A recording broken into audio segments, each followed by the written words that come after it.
last weekend. You made 2 finals. How do you think it went overall?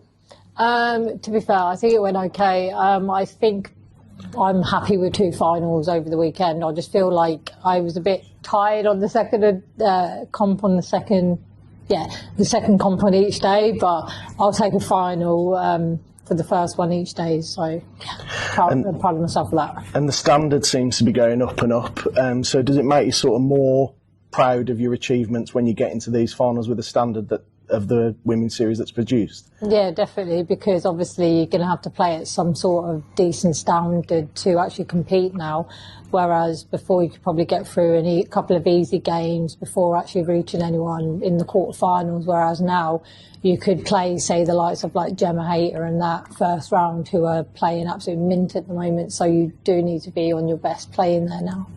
And that weekend puts you in a strong position now for a World Championship place, regardless of sort of the decision that Bo might make later in the year. How much would it mean to you to return to Ali Pali, because it's kind of becoming like a tradition now, isn't it? I'm becoming part of the furniture now.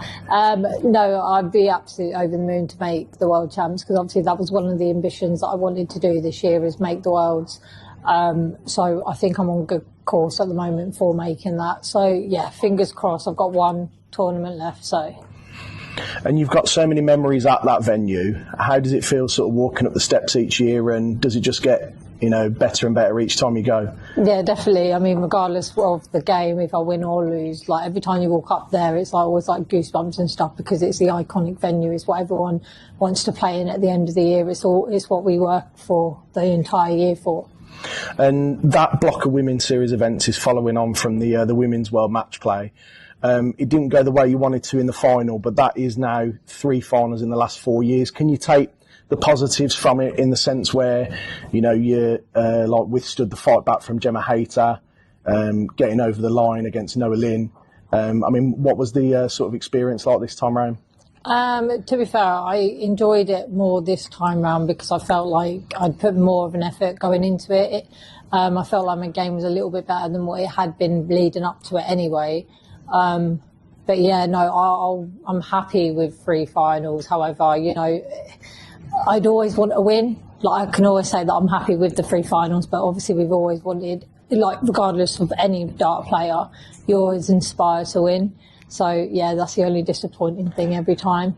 And again, the standard in that tournament seems to go up and up. The field this year is probably the strongest we've ever seen. Is it something that, in later years now and years to go on, do you think there'll be more tournaments alongside the big PDC majors? I think so. I think, with the standard increasing and stuff, like, it is getting better each year and stuff like that. But I think the women are now kind of more determined and kind of putting the effort in now, whereas I don't think they did before. But because obviously there's more to play in, there's more money up for grabs now, it's just inspiring more people to get involved and more women to kind of practice and, want to get on that stage. And what are your aims for the rest of the season? Hopefully just improve my game, see what the last block of women's series looks like, see if I make the Worlds, and just kind of relax and practice and stuff and not put too much pressure on myself. And will 2026 see a return to Q School? I might do. I think because it's only like down the road, unless it's moved. I don't know. I might do, because it's only round the corner. We'll see what my game's like at the time, because obviously I'm not going to go Q School if I'm playing rubbish, because there's absolutely no point. And would there be an opportunity to play Challenge Tour again from that, and sort of MODUS Super Series events and things like that? Yeah, I think next year I'd look into probably playing more if I can, and kind of perfecting my game a little bit more.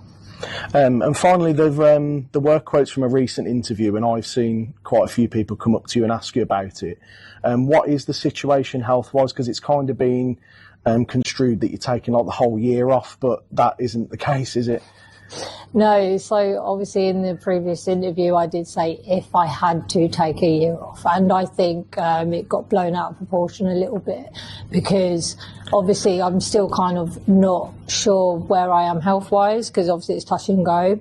However, I've looked into it more and stuff, and the most that I'm going to be missing is probably 1 floor tournament and a couple of exhibitions and stuff, so I'm not going to be taking like a whole year out or anything like that. I will still be playing. It's just obviously the recovery time. Brilliant. Thanks a lot for your time, Fallon, and all the best for the rest of the season. Thank you.